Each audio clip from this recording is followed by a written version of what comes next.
ஓம் சுக்கரமூர்த்தி சுகமிவாய் வக்கரமின்றி வரமிது தருவாய் வெள்ளி சுக்கர வித்தக வேண்டே அள்ளி கொடுப்பாய் அடியற்கருளே.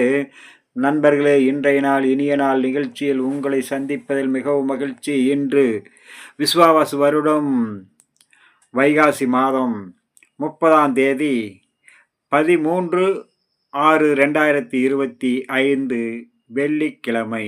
இன்றைய திதி துவியை பிற்பகல் 3:17 வரை, பிறகு திருதியை.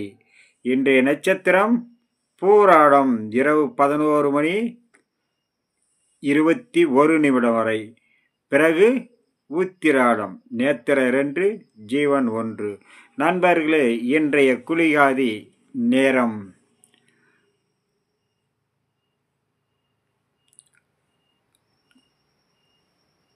குளிகை காலை 7:30 முதல் 9 வரை.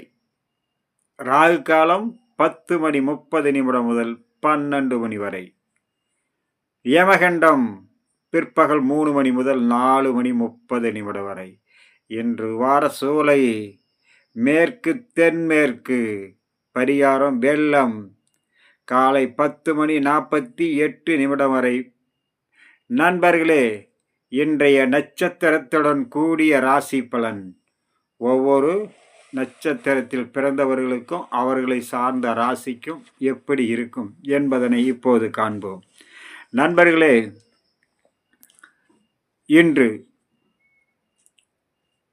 மக நட்சத்திரம் சிம்ம ராசியிலும், மூல நட்சத்திரம் தனுசு ராசியிலும், அஸ்வினி நட்சத்திரம் மேச ராசியிலும் பிறந்தவர்களுக்கு காரிய ஜெயமும் மன மகிழ்ச்சியும் சாந்தமும் சந்தோஷமும் ஏற்படக்கூடிய நாள் இன்றைய நாள்.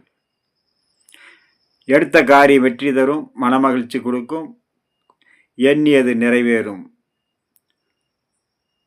பூராட நட்சத்திரம் தனுசு ராசியிலும், பூர நட்சத்திரம் சிம்ம ராசியிலும், பரணி நட்சத்திரம் மேச ராசியிலும் பிறந்தவர்களுக்கு சற்று பொறுமை நிதானம் பக்குவமுடன் இருந்தால் சர்வ காரியமும் ஜெயமாகும். வேகப்படாமல் அவசரப்படாமல் தன் வார்த்தையால் தன் உயர்வை தடுக்கும் வகையில் பேசாமல் அமைதியுடன் இருப்பது மிகவும் நல்லது.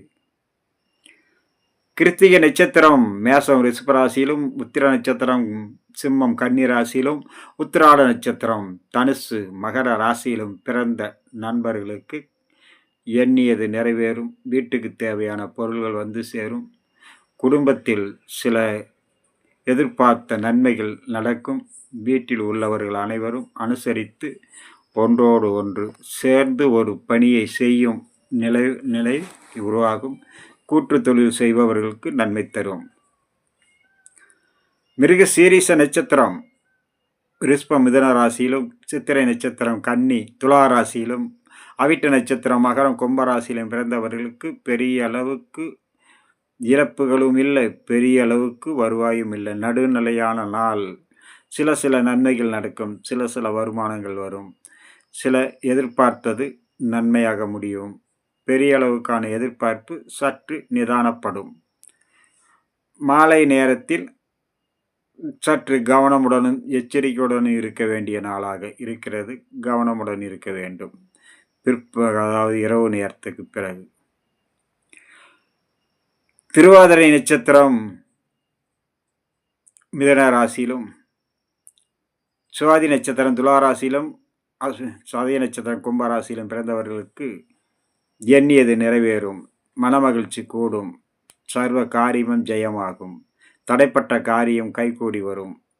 வீண் வாக்குவாதத்தில் ஈடுபட்டு பிரச்சனைகளை பெரிதாக்காமல் காரியத்தை சாதகமாக முடித்து கொள்ள உங்களுக்கு இன்றைய நாள் சாதகமாக இருப்பதால் நீங்கள் சாதகமாக இருந்து பயன்படுத்தி கொள்ள வேண்டும்.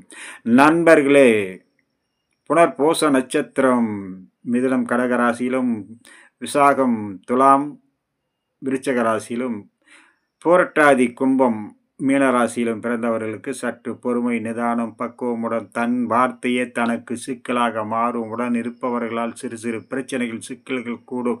உடன் பணிபுரிபவர்கள் வேலை செய்பவர்கள் அல்ல வேலையாட்கள் அல்லது மேலதிகாரி கீழதிகாரி கீழே வேலை செய்பவர்கள் அனைவரிடமும் சற்று கவனமுடனும் எச்சரிக்கையுடனும் இருக்க வேண்டும். பயணித்தும் போது தன் பொருளை பாதுகாப்பதில் தானே எச்சரிக்கையுடன் இருக்க வேண்டிய நாள் இன்றைய நாள். நண்பர்களே, பூசம் கடகராசியிலும், அனுசம் விருச்சிக ராசியிலும், உத்திரட்டாதி மீனராசியிலும் பிறந்தவர்களுக்கு தடைப்பட்ட சர்வ காரியமும் தடை நீங்கி வெற்றி உண்டாகக்கூடிய நாளாக இன்றைய நாள். நேற்றைய நாளில் சிறு மன உளைச்சல் பிரச்சனைகள் இருந்தது. இன்றைய நாளில் சரியாகி மிகவும் மகிழ்ச்சிகரமான எண்ணியது நிறைவேறக்கூடிய நாள், மிகவும் உன்னதமான நாளாக இருக்கும். அனைத்து காரியமும் இன்று உங்களுக்கு சாதகமாக முடியக்கூடிய நாள். ஆயிலி நட்சத்திரம் கடகராசியிலும், கேட்டை நட்சத்திரம் விருச்சிக ராசியிலும், ரேவதி நட்சத்திரம் மீனராசியிலும் பிறந்தவர்கள் சற்று கவனம், நிதானம், பொறுமையுடன் இருப்பது மிக மிக நல்லது. வீண் வாக்குவாதத்தை தவிர்ப்பது நல்லது. பிரச்சனைகளை தீர்ப்பதற்கு மிகவும் கவனமும் எச்சரிக்கையுடனும் இருப்பது மிக மிக நல்லது. வீண் வாக்குவாதத்தில் ஈடுபட வேண்டாம். வண்டி வாகனங்களில் பயணம் செய்யும்போது கவனமுடன் இருக்க வேண்டும். வேலை செய்யும் இடத்தில் மிகவும் சற்று கவனம், பொறுமையுடன் இருப்பது மிக மிக நல்லது. நண்பர்களே, இன்றைய நாள் இனிய நாள் நிகழ்ச்சியில் உங்களை சந்தித்ததில் மிகவும் மகிழ்ச்சி. மீண்டும் சந்திப்போம். வணக்கம்.